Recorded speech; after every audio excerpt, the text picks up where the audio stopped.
तू ही ये मुझको बता दे, चाहूँ मैं आना, हाँ हाँ अपनी तुम बुलबुल कह गई सी मौसमां दा पीछा नहीं करीदा। मैम वहाँ तो सारा खुद ही करना पड़ता है क्योंकि पेरेंट्स आपके साथ नहीं है, तो वो तो खुद ही करना पड़ेगा कि कब तक हम किसी पर डिपेंड रहेंगे, क्योंकि जो उस दुनिया में आया उसको जाना तो है ही, तो किसी पर डिपेंड तो हम रह नहीं सकते ना। इसीलिए मैं खुद ही अपना सब कुछ मैनेज करती थी। मैं सही बताती हूँ, मेरी जो फ्रेंड्स हैं ना बहुत ही सपोर्टिव हैं कॉलेज में, बहुत ज़्यादा सपोर्टिव है मेरी फ्रेंड्स। अगर मैं किसी एक को कॉल कर लूँ ना उसके साथ 4 और हाजिर हो जाती है मेरे लिए। मैं बताती हूँ मैम, एक्चुअली हमारी ब्रेल लिपि होती है, ब्रेल लिपि से हम पढ़ते लिखते हैं। कॉलेज में हुआ था, लेकिन कॉलेज में उन लोगों ने मुझे सेलेक्ट नहीं किया था, वो क्यों मुझे नहीं पता। हेलो एवरीवन, मेरा नाम कुलविंदर कौर है और आप सब देख रहे हैं क्रिएटिव न्यूज़ नेटवर्क। आज मैं एक स्पेशल इंसान से आपको मिलवाने जा रही हूँ जिनका नाम है नेत्रा टिक्कू। तो मैम आपको बहुत बहुत स्वागत है हमारे चैनल में। Thank you so much ma'am. जी, तो अब स्टार्ट करेंगे। आप स्पेशल क्यों हैं, तो आप 2 लाइनें सुना दें तो ऑडियंस को भी पता चल जाएगा आप स्पेशल क्यों हैं। हिंदी गाऊँ या फिर कोई और लैंग्वेज? जो आपका फेवरेट हो। चलो मैं फ़िलहाल एक हिंदी गा देती हूँ।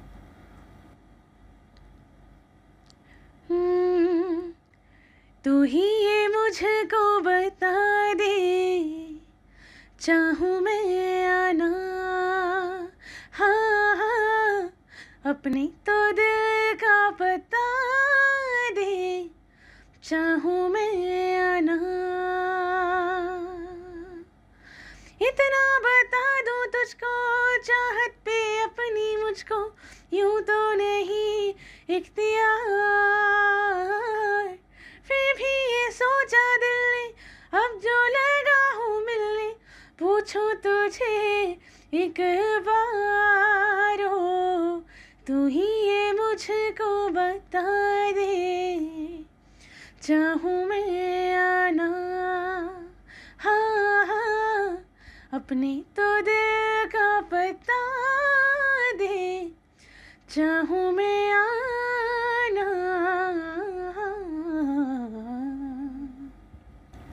सुनिए, आपने सरस्वती माता का बिल्कुल आशीर्वाद है इन पे। तो मैम आप बताइए कि आपने स्टार्ट कैसे की सिंगिंग, कौन सी ऐसी चीज़ जिसने आपको इंस्पायर किया सिंगिंग करने के लिए? मैम एक्चुअली मुझे बचपन से ही सिंगिंग का शौक़ है। मेरे पापा हैं, वो गाते हैं थोड़ा बहुत, प्रोफेशनली तो नहीं गाते, बट थोड़ा बहुत गा लेते हैं। तो पापा से इंस्पायर हुई हूँ मैं सिंगिंग के लिए, और मैं जब 2.5 साल की थी तब से मैं गा रही हूँ। और हाँ जी, तो पापा से बहुत इंस्पिरेशन मिलता है मुझे। हाँ, पापा से ही मैंने सुन के थोड़ा बहुत पहले सीखा है स्टार्टिंग में। जी। तो उसके बाद आपकी स्कूलिंग कहाँ से हुई है, तो वहाँ पे कोई आपका जो टीचर हो जिसने आपको मोटिवेट किया हो? जी मैम, एक्चुअली मैं 10th तक मैंने पढ़ाई की है LBM स्कूल में, रूपनगर में। तो वहाँ ब्लाइंड स्कूल होता था। मैं हॉस्टल में रही हूँ एक्चुअली 12th तक ना, मैं हॉस्टल में रही हूँ। 11th 12th मैंने government girls high secondary school Rihari में की है। और जहाँ मैं LBM स्कूल में पढ़ी हूँ रूपनगर में, वहाँ मेरे एक म्यूज़िक टीचर हैं, चांदनी मैम, मेरे पहले गुरु हैं वो म्यूज़िक के। तो मैम ने बहुत मोटिवेट किया मुझे, और बहुत ही अच्छे से मैम सिखाते हैं अभी भी।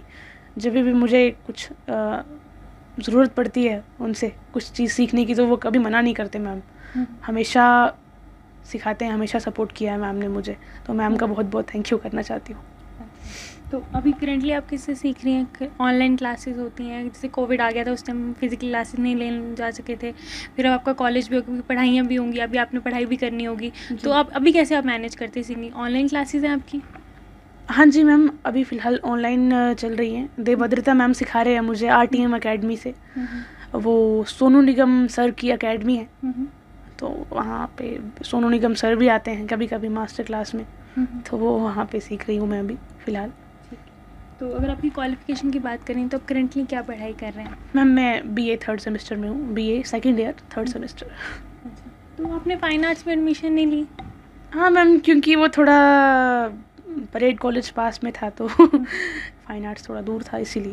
ओके, तो आप सोच रहे हैं मास्टर्स परस्यू करने के लिए फाइन आर्ट्स में, सिंगिंग में? जी मैम, मास्टर्स करनी है मैंने, बट मैं बाहर से करूँगी। मैं तो सोच रही हूँ मुझे पीएचडी करनी है म्यूज़िक में। ओके। जी। सो आप कोई स्पोर्ट, घर वालों ने आपको, जब आपने सोचा कि आपने सिंगिंग करनी है तो घर वालों की प्रॉब्लम आ जाती है, क्योंकि सोसाइटी, रिश्तेदार आके बोलने लग जाते हैं नहीं नहीं करनी है, ये चीज़ें गलत है, पढ़ाई की तरफ जाओ। तो किसी ने, कोई है था आपकी लाइफ में जिसने आपको मोटिवेट नहीं किया, डीमोटिवेट किया, डिसरिस्पेक्ट की किसी ने आपको? नहीं, ऐसा कुछ नहीं है। फैमिली का भी मुझे बहुत बहुत सपोर्ट रहा है। मेरे पेरेंट्स ने हमेशा मुझे बहुत ज़्यादा सपोर्ट किया है, चाहे वो मेरी सिंगिंग से रिलेटेड हो या फिर एजुकेशन से रिलेटेड हो। मतलब कभी मना नहीं किया किसी भी चीज़ के लिए। मेरे पेरेंट्स हमेशा सपोर्ट करते हैं। और रही रिलेटिव्स की बात, तो नहीं, उन्होंने भी कभी मना नहीं किया ऐसे। उन्होंने भी बहुत सपोर्ट किया है, और बाहर की ऑडियंस तो सपोर्ट करती ही है मुझे बहुत ज़्यादा। तो जैसे आपने बताया कि आप हॉस्टल में रहते थे, तो वहाँ कैसे कुछ आपने मैनेज की अपनी लाइफ? मैम, वहाँ तो सारा खुद ही करना पड़ता है, क्योंकि पेरेंट्स आपके साथ नहीं है, तो वो तो खुद ही करना पड़ेगा। क्योंकि कब तक हम किसी पर डिपेंड रहेंगे, क्योंकि जो उस दुनिया में आया उसको जाना तो है ही, तो किसी पर डिपेंड तो हम रह नहीं सकते ना। इसीलिए मैं खुद ही अपना सब कुछ मैनेज करती थी। अब अपनी डे टू लाइफ में कैसे करती हैं बाकी सब चीज़ें, कैसे मैनेज करती हैं सब कुछ? अब तो मैम अपने घर का तो आइडिया हो ही गया है, वहाँ हॉस्टल का भी आइडिया हो गया था, घर का भी आइडिया हो गया, तो अब इतनी कोई दिक्कत नहीं आती। हाँ, जब कहीं बाहर जाती हूँ तब थोड़ा होता है, तब फिर मम्मा हेल्प कर लेते हैं। बाकी वैसे घर पे तो कोई दिक्कत नहीं आती मुझे, सब अपना काम खुद कर लेती हूँ। कॉलेज में कैसे मैनेज करते हैं आप? जब कॉलेज में क्लासेस, अलग अलग क्लासेस में जाना होता है, डेस्क में बैठना होता है, उठ के अगर कहीं कैंटीन में जाने का मन किया तो कैसे जाते हैं आप? मैम, मैं सही बताती हूँ, मेरी जो फ्रेंड्स हैं ना, बहुत ही सपोर्टिव हैं कॉलेज में। बहुत ज़्यादा सपोर्टिव है मेरी फ्रेंड्स। अगर मैं किसी एक को कॉल कर लूँ ना, उसके साथ 4 और हाजिर हो जाती है मेरे लिए। बहुत ही सपोर्ट करते हैं सब लोग मुझे कॉलेज में, टीचर्स भी, स्टाफ, बाकी प्रिंसिपल सर भी, फ्रेंड्स भी, सब लोग बहुत सपोर्ट करते हैं। और कभी किसी क्लास में जाना हो तो उनको बस एक फ़ोन करना है, वो लोग आ जाते हैं। जी।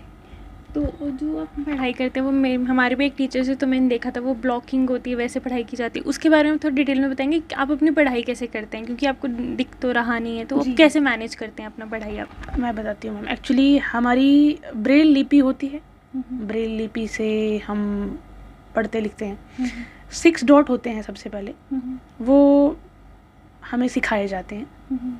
तो जिसको वो 6 डॉट बनाना आ गए, उसके बाद उसको ABCD सिखाई जाती है, नंबर्स में होती है। जैसे आप नॉर्मल लोग बोलते हैं ना ABCD, वो ऐसे नहीं होता, वो नंबर्स में होता है। 1A, 12B, 14C, 145D, मतलब 6 डॉट्स में सब कुछ होता है। ABCD इंग्लिश में भी, हिंदी में भी, कोई लैंग्वेज में भी आप लिखो, 6 डॉट में ही लिखना पड़ेगा आपको, वैसा होता है। तो जिसको 6 डॉट आगे, उसको आगे ABCD सिखाते हैं, हिंदी में छोटा बड़ा, एक छोटा, 3 4 5 बड़ा, ऐसे सिखाते हैं। जिसको वो भी आ गया, फिर फ्रूट्स नेम, वेजिटेबल्स नेम वगैरह वगैरह वगैरह सिखाते हैं। तो आप दिखा सकते हैं हमें अपनी नोटबुक्स, या लिख के कुछ दिखा सकते हैं अभी? हाँ जी।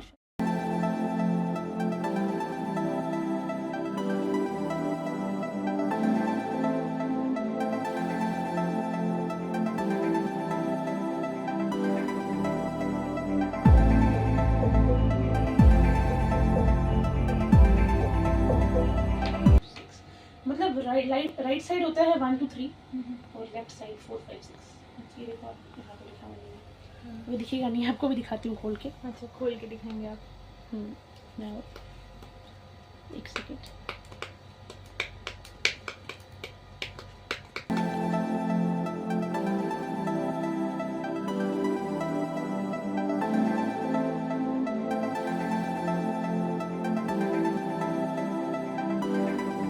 सो क्लिप आपने देख ली, नेत्रा ने हमें बताया कैसे लिखते हैं, कैसे यूज़ करते हैं इसको। तो बेसिकली इसको बोलते क्या है, ये जो बोर्ड है? ये स्लेट होती है हमारी, जर्मन स्लेट बोलते हैं। German slate. ये जो पिन है, ये आपको पता नहीं कि ये शार्प होती है, इसे लग भी सकती है ना? मैम, बट अब हमें यूज़ करना आ गया तो कोई दिक्कत नहीं होती। पहले थोड़ा डर लगता था। डर लगता था? अभी ये स्टाइलिश कलम होती है। अच्छा, स्टाइलिश। ओके, तो एजुकेशन तो हो गया, अब हम आपके थोड़े अवार्ड्स की तरफ चलते हैं। ये जिस रूम में मैं बैठी हूँ, यहाँ पे सिर्फ अवार्ड्स ही अवार्ड्स है, सर्टिफिकेट ही सर्टिफिकेट है। यहाँ पे एक लिखा है टशनबाज, कॉलेज के टशनबाज। कॉलेज के टशनबाज, तो ये किस लिए अवार्ड मिला आपको? मैं बताती हूँ, अभी ये कल परसों सुपर हिट्स 91.9 रेड एफएम की तरफ से हुआ था कॉलेज के टशनबाज कंपटीशन। तो वहाँ पे एक्चुअली पहले तो कॉलेज में हुआ था, लेकिन कॉलेज में उन लोगों ने मुझे सेलेक्ट नहीं किया था, वो क्यों मुझे नहीं पता। लेकिन फिर उसके बाद पब्लिक की डिमांड थी कि मुझे ग्रैंड फिनाले में देखना ही देखना है पब्लिक को। तो पब्लिक की डिमांड पे मुझे वाइल्ड कार्ड एंट्री मिली। ग्रैंड फिनाले के 3 दिन पहले मुझे कॉल आई कि आपको वाइल्ड कार्ड एंट्री मिल रही है। मैंने कहा सही है। फिर मैं वहाँ गई तो वहाँ परफॉर्म किया और बहुत ज़्यादा अच्छा रिस्पांस मिला पब्लिक का। मतलब मैं वहाँ पे एक ही कंटेस्टेंट थी जिसको पब्लिक ने स्टैंडिंग ओवेशन दी है और जजेस ने भी स्टैंडिंग ओवेशन दी थी। उसके अलावा किसी को भी वहाँ स्टैंडिंग ओवेशन नहीं मिली थी और ये अवार्ड मुझे मिला। ये तो सबको मिला था फाइनलिस्ट को, लेकिन जो पब्लिक का सबसे ज़्यादा प्यार मिला वो मुझे मिला था। वो तो है, अब वो इतने प्यारे तो आपको प्यार मिलेगा ही। अरे ma'am thank you so much. जी, अब इस अवार्ड की बात हो गई है। अब हाल ही में एक शो हुआ है, उसमें आपको बोला गया कि आपने भी परफॉर्म करना है वहाँ पे। कटरा जो नवरात्रा फेस्टिवल है वहाँ पे आपने परफॉर्मेंस करनी है। तो आपको सुन के कैसा लगा? एक्साइटमेंट कैसा लगा आपको? मैं पहले तो सोच भी नहीं सकती थी कि मेरा वहाँ पे सिलेक्शन हो जाएगा कटरा के लिए, क्योंकि देखो जम्मू में टैलेंट की कोई भी कमी नहीं है। इतना टैलेंट भरा हुआ है ना, उसमें अगर हम सेलेक्ट मतलब मेरे जैसे लोग सेलेक्ट हो गए तो मतलब मेरे लिए बहुत बड़ी बात है। बहुत अच्छा लगा था जब मतलब मुझे पता चला था, क्योंकि वो जो इवेंट था वो ऊर्जा मैम करवा रहे थे ना। तो तब जब उनने होस्ट किया माइक पे सबके सामने अनाउंस किया, मुझे तो विश्वास ही नहीं हो रहा था। मैंने सोचा मैम कुछ शायद मेरी सिंगिंग के बारे में बोलेंगे या कुछ, बट जब उन्होंने बोला कि ये आप सेलेक्ट हो इवेंट के लिए तो हमारे चीफ गेस्ट ने आपको सेलेक्ट किया है, मुझे विश्वास ही नहीं हो रहा था। इतना अच्छा लग रहा था मुझे, बहुत ज़्यादा खुशी हो रही है। अब मैं यही उम्मीद करती हूँ कि वहाँ पे भी सभी ऑडियंस आएंगी और मुझे अप्रिशिएट करेंगी जैसे यहाँ पे किया था इस इवेंट में। तो तैयारी पूरी है? आपने क्या क्या तैयारियाँ की है? आपने कोई डाइट लेना शुरू किया होगा? कोल्ड ड्रिंक, चाय, कॉफ़ी चीज़ें बंद कर दी होंगी, ऐसा कुछ किया? पहले से ही बंद है। आइसक्रीम, कोल्ड ड्रिंक, खट्टा मैं नहीं खाती हूँ, ये सब गले के लिए अवॉइड करती हूँ। कुछ लोग बोलते खाना चाहिए, कुछ लोग बोलते नहीं खाना चाहिए, बट मैं अवॉइड ही करती हूँ। तो और क्या तैयारियाँ की है? कोई स्पेशल कर रहे हैं आप कुछ इसके लिए? कोई परफॉर्मेंस तैयार की? कोई सॉन्ग आपने डिसाइड किया? हाँ, भजन वगैरह तो चल ही रहे हैं, बाकी सॉन्ग्स भी तैयार हैं। पुराने भी हैं, नए भी हैं, पंजाबी भी हैं, कश्मीरी, डोगरी, भद्रवाही, हिंदी तो सब तैयारी चल रही है और कुछ हो भी गई है। तो अभी देखते हैं क्या होता है वहाँ पे। मैं तो बहुत एक्साइटेड हूँ और वेट हो रहा है मुझे उस फेस्टिवल का, कब मैं वहाँ पे जाऊँ और परफॉर्म करूँ। तो सुना है वहाँ बहुत बड़े सेलिब्रिटीज़ भी आते हैं, तो ये मेरे लिए बहुत बड़ी बात होगी। उन सब के सामने परफॉर्मेंस करने का मौका मिल रहा है अगर मुझे, तो इससे बड़ी बात क्या ही हो सकती है मेरे लिए। तो जो इवेंट में जो सिंगर्स आ रहे हैं उनमें से कोई आपका फेवरेट हो, उन कोई नाम बता सकते हैं? ऐसे ओवरऑल कोई आपका फेवरेट हो, कोई इंस्पिरेशन हो जिसको देख के आपको मन करता हो कि हाँ मैंने ये सॉन्ग्स गाने हैं इनके? एक्चुअली देखो बॉलीवुड में अरिजीत सिंह और पलक मुछाल मेरे फेवरेट सिंगर हैं। तो इनका तो गाना मैंने आपको सुना दिया। बाकी भजनों में अनूप जलोटा जी मुझे बहुत पसंद है, और पंजाबी सिंगर्स में सतिंदर सरताज सर मेरे बहुत मतलब मोस्ट फेवरेट सिंगर हैं। पंजाबी गाने में सुनती ही उन्हीं के हूँ, उनके अलावा किसी के नहीं सुनती हूँ। तो 2 लाइनें हमें सुनाएंगे आप?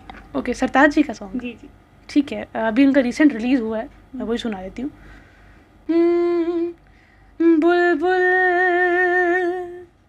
कह गई सी मौसमां दा पिछा नहीं करीदा, धानी रे सा रे नी रे सा नी धा मा धा नी रे मारे ना। बुलबुल कह गई सी मौसमां दा पिछा नहीं करीदा, बुलबुल कह गई सी मौसमां दा पिछा नहीं करीदा। हुणे आना जदों आना एवें होका नहीं परीदा, बुलबुल कह गई सी मौसमां दा पिछा नहीं करीदा, बुलबुल कह गई सी मौसमां दा पिछा नहीं करीदा एक सोन वाली रुत दा तां कोई नहीं इलाज हुंदे शायराना इस रुत्ते प्यारां दे मिजाज ताइयों इश्के नू लफ्ज़ां च परे सरताज उदों पानी दिया कागज़ां ते जज्बात रीदा बुलबुल कह गई सी मौसमां दा पिछा नहीं करीदा बुलबुल कह गई सी मौसमां दा पिछा नहीं करीदा।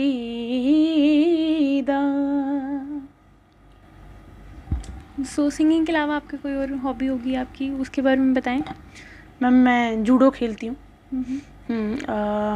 Judo karate. इंटरनेशनल में मेरा सिलेक्शन हुआ था उसमें, बट जा नहीं पाई क्योंकि एक तो पासपोर्ट भी नहीं बना था, पासपोर्ट हमारा नहीं बना था, दूसरा फाइनेंशियल कंडीशन की वजह से गवर्नमेंट की तरफ से भी सपोर्ट नहीं था उस टाइम पे। नहीं किया, किसी ने सपोर्ट नहीं किया आपको? नहीं मैम, और हम लोग तो इतने फाइनेंशियली हैं नहीं, तो इसीलिए नहीं हो पाया उस टाइम पे, नहीं जा पाए। बाकी मैं पहली बार नेशनल खेला था उस टाइम पे, और वहाँ पे सिल्वर मेडल मेरा आया था। जूडो उस टाइम मैंने आई थिंक शायद 15-20 दिन से शायद सीखा होगा खेलने से पहले। तो जब पहली बार खेला था तो सिल्वर मेडल मिला था, और पहले ही ट्रायल में इंटरनेशनल के लिए सिलेक्शन हो गई थी मेरी। बस फाइनेंशियल कंडीशन की वजह से नहीं जा पाए थे। तो अब जाते जाते जितना भी यूथ है उनको क्या मैसेज देना चाहेंगे आप? यही बोलना चाहती हूँ सभी लोगों को, जिनमें भी कोई टैलेंट है तो प्लीज़ अपने टैलेंट को बाहर लाइए, आप दुनिया के सामने लाइए। चाहे जो भी आप करते हैं, सिंगिंग, डांसिंग, मॉडलिंग, पोइट्री, जो भी आपका टैलेंट है, आप प्लीज़ उसको दुनिया के सामने लाइए। और मैं जो पेरेंट्स हैं जो सपोर्ट नहीं करते हैं बच्चों को, उनको भी यही बोलना चाहती हूँ कि अपने बच्चों को बहुत बहुत ज़्यादा सपोर्ट कीजिए, उनको आगे बढ़ाइए। जैसे मेरे पेरेंट्स मुझे बहुत सपोर्ट करते हैं, तो आप भी अपने बच्चों को सपोर्ट कीजिए। ठीक है, बहुत बहुत शुक्रिया हमसे बात करने के लिए। Thank you so much ma'am, मुझे बहुत अच्छा लगा आप लोग आए, मेरा इंटरव्यू लिया। Thank you so much.